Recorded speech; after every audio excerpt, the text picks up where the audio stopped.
This is J.W. Bell. I have a few words on my experience in the Army. I was working for Cook Truck Lines along with Emmett Gilmore and Ralph Dickerson and Cliff Hollis.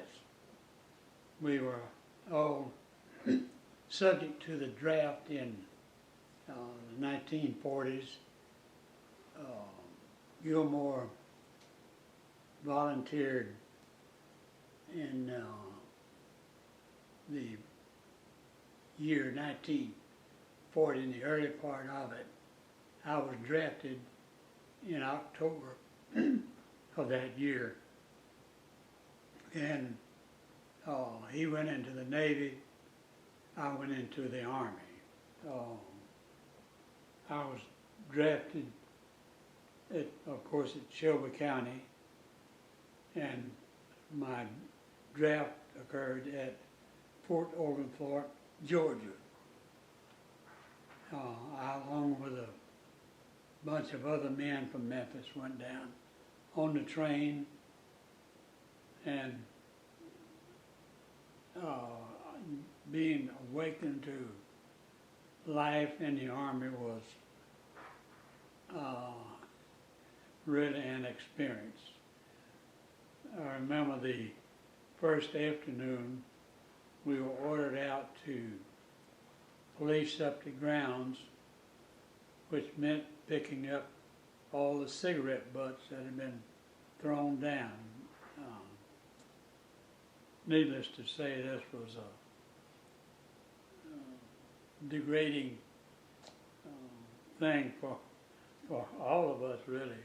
But a few days that didn't matter. We went get right on with it. But anyhow, we were drafted there, and from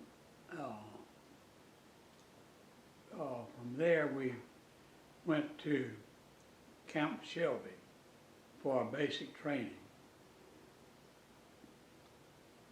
This was with the 85th Division. I was in the 85th Division Artillery. My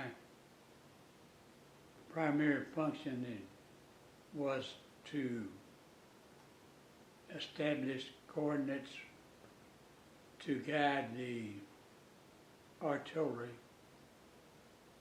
that was connected to the division.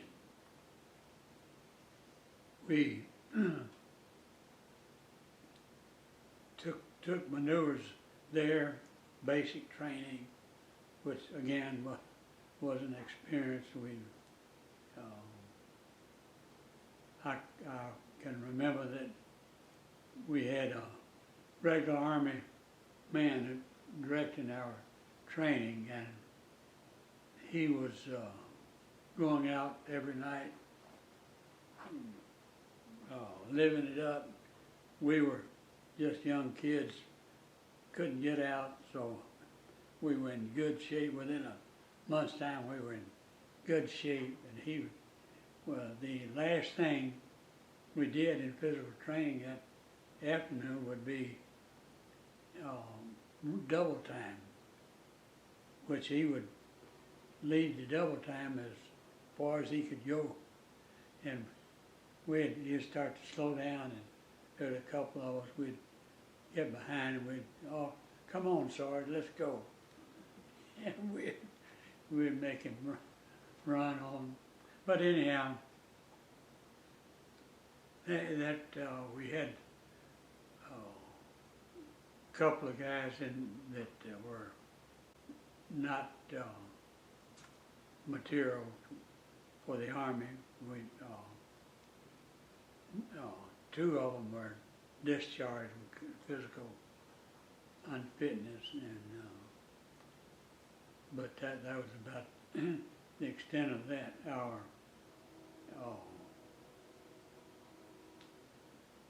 training, we went on maneuvers in southern Mississippi. There was in like January, I believe it was. And believe me, it was cold. And down in Mississippi, that grass was about knee high. And you march through that and you got wet clothes and cold and just miserable. The whole life of that area of the training was just terrible. And we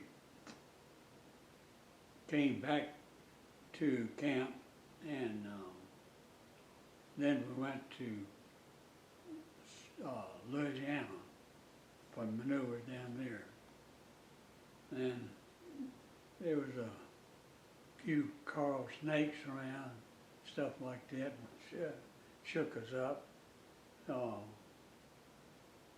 I can remember sleeping on the ground one day, and a guy sleeping by me, a coral snake rolled over me.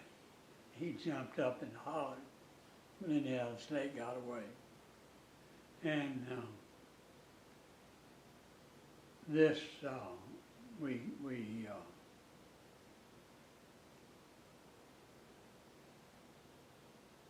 went from there back to Camp Shelby,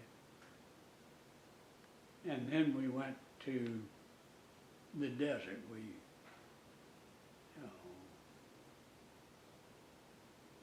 went out to the Mojave Desert. None of us had ever been to the desert. This was some experience to experience the heat of the desert out there. One of the companies of infantry was out there. A problem for a night to, they had a supply dump located, the location of it on the map, but somehow they got lost and didn't know where they were really. They had a captain and a sergeant. They knew the direction back to our original camp, and those two started trying to walk back there. That was about 30 miles back to the camp, and the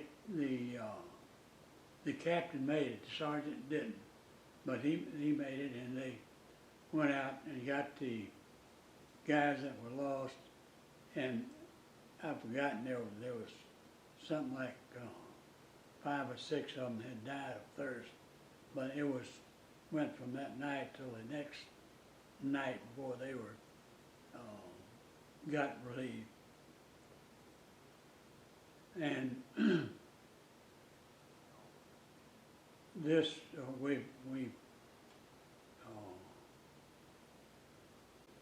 went from there to Fort Dix, New Jersey,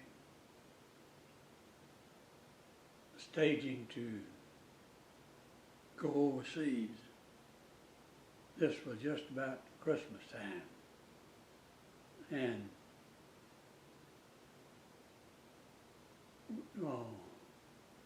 I forgot being stuck in the mud.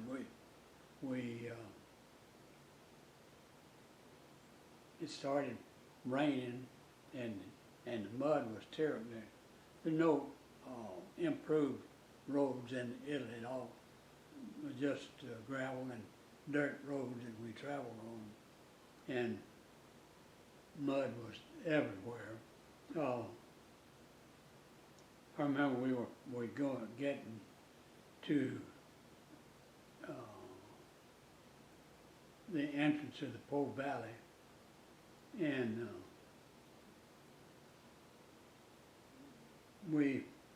my section was ordered to occupy an observation post on, there were two legs of the positions that we held that were overlooking the Po Valley. There was three mountains that dominated the observation, and we occupied this observation post, and just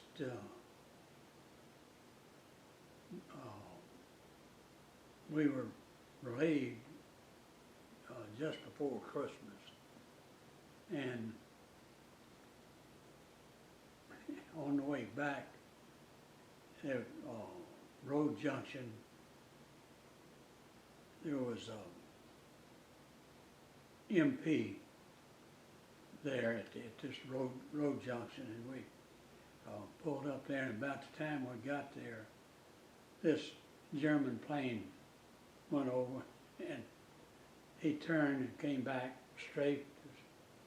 We all, of course, jumped out and got in ditches and scared to death. And he made 3 or 4 runs and finally went on. And we, in addition to our problems, was the drive to the rear end of the deep Jeep was broken, and we only had front wheel drive to try to maneuver that mud, and finally made it back to our outfit. I got that thing, that was sometime on after where I was in with the maneuvers out with the desert.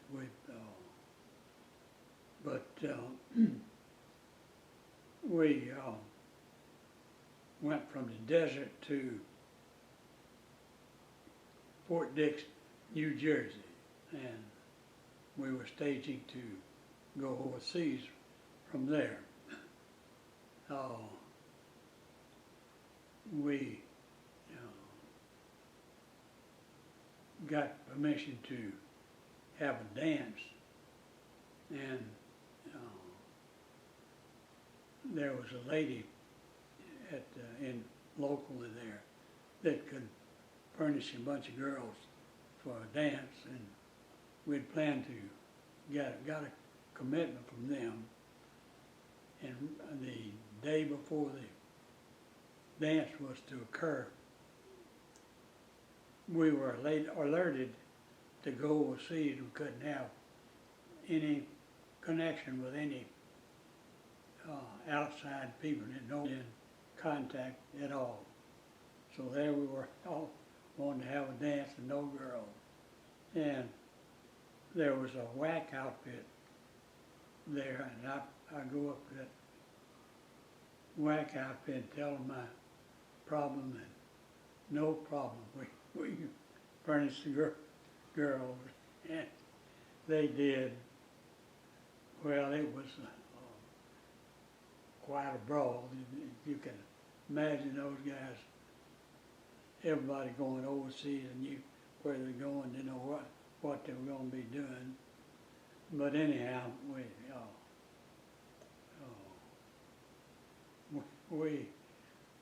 there was a fat whack there, and I grabbed it and we got out there and danced and won the jitterbug contest. Oh man. But then we loaded on the boat going overseas, and this was, boy, it was terrible. We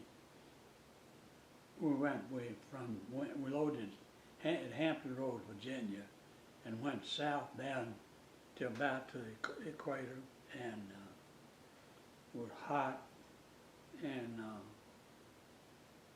then we hit rough water, and I think everybody on the ship got seasick. I've never seen such a mess in my life. I had the detail to go up, clean up one of the heads, and I started the guys working, and I couldn't take it. I got sick, and we finally made it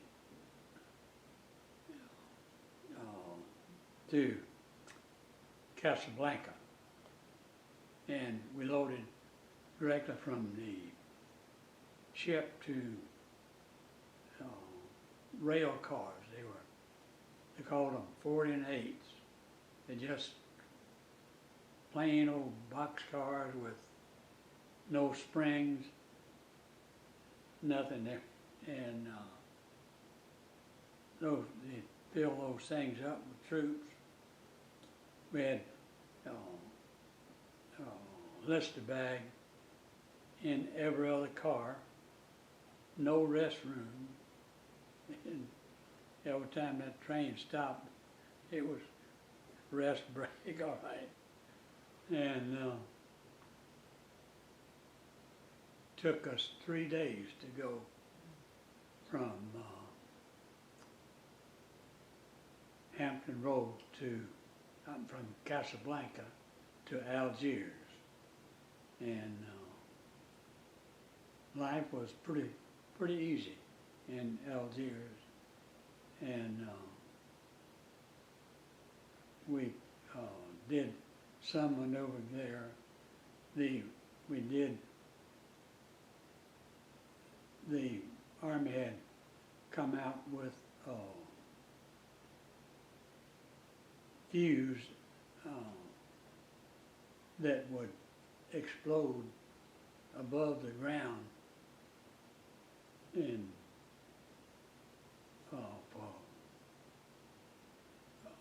anti-personnel problems. It explode above the troops, but they were having trouble with muzzle blast on the gun, so my division was ordered to find out what was the problem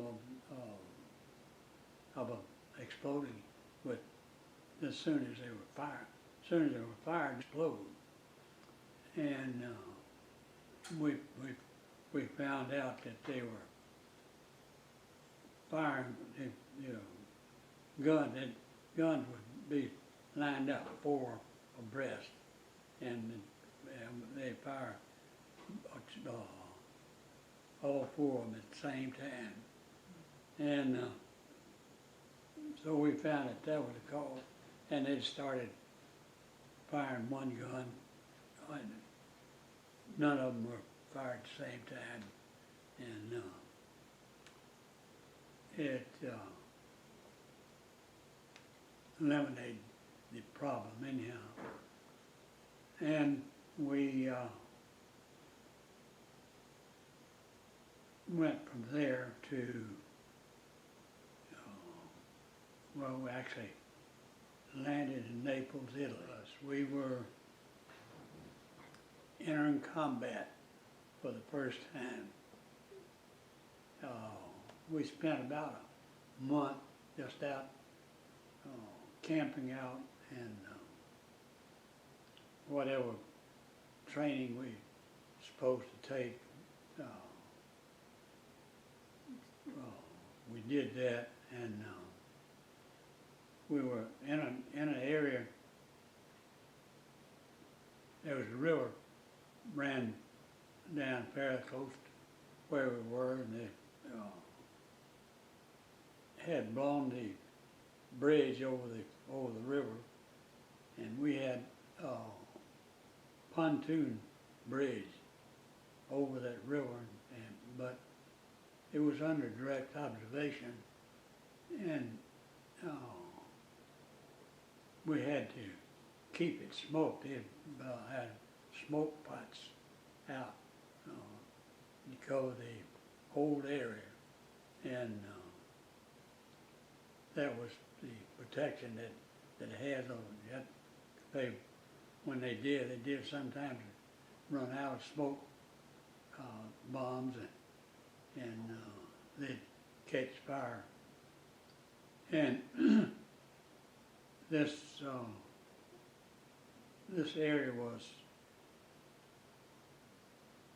a little small town named Minturna, and then it was 21 miles from there to Monte Cassino, because that was a real obstacle for the Army that tried to take it for several times and failed. And it was also fairly close to Anzio. Anzio was a beach landing and had kind of a circular area from the coast, but the Germans could fire on any point on Anzio at any time. They'd have direct fire there, and you had that to worry about all the time. My division went up the coastline.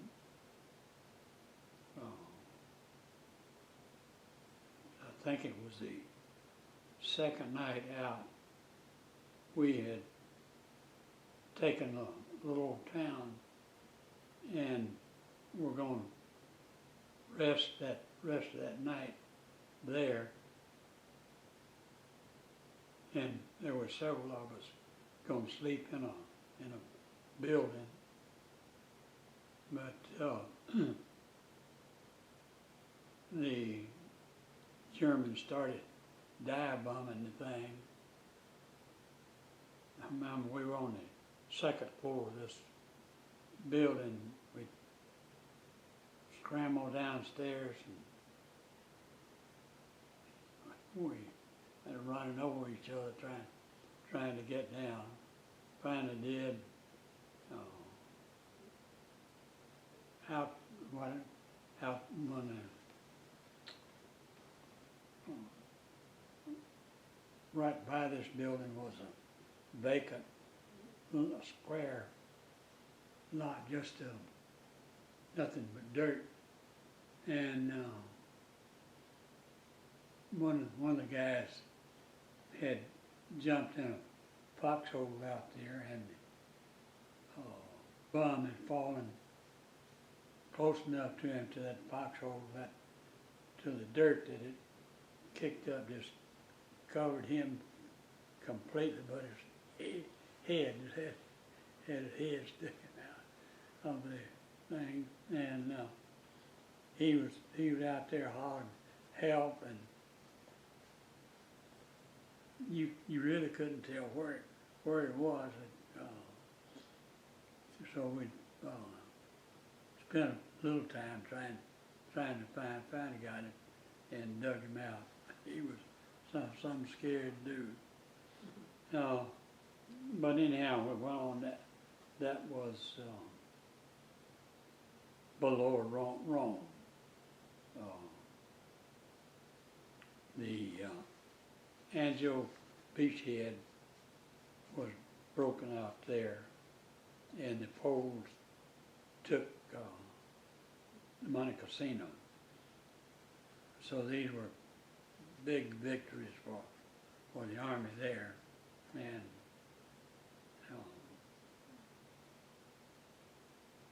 I forgot to mention that the push-off, that push-off was was the biggest push-off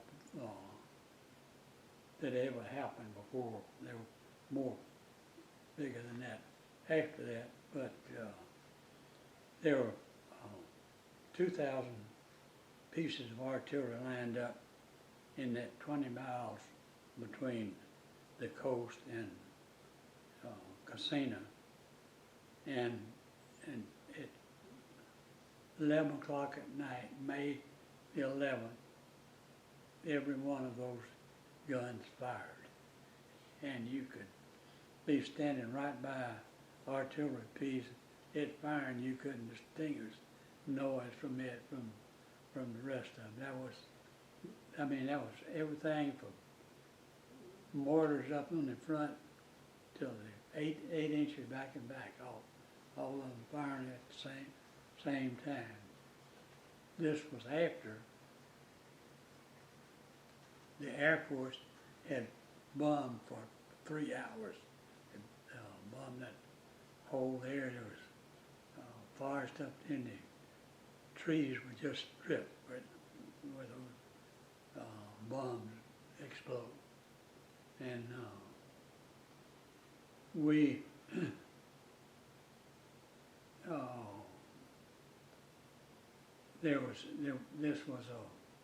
the Germans had, I think they called it the Gustav Line, and there was 2 ridge lines and then the mountain range, and the first night we took those first 2 ridge lines, but they counterattacked and took the first one back, and we had a bunch of guys up on the ridge line, and they got overrun. They were surrounded up there until the next day when we went up and broke them out to go on to the north from there. And as I said, it was a real good victory, and Rome was declared an open city. That meant that no combat. They did have some small arms fire, but very little at that. No artillery at all. And my division went in the night before the Allies invaded France when they went in there the next morning, and we were already in Rome at that time. And we continued on combat for a fairly good area, and finally got relieved. We came back and went into an old castle. It was where the Pope took his rest period, but it's a great big outfit, and we had rooms to sleep in.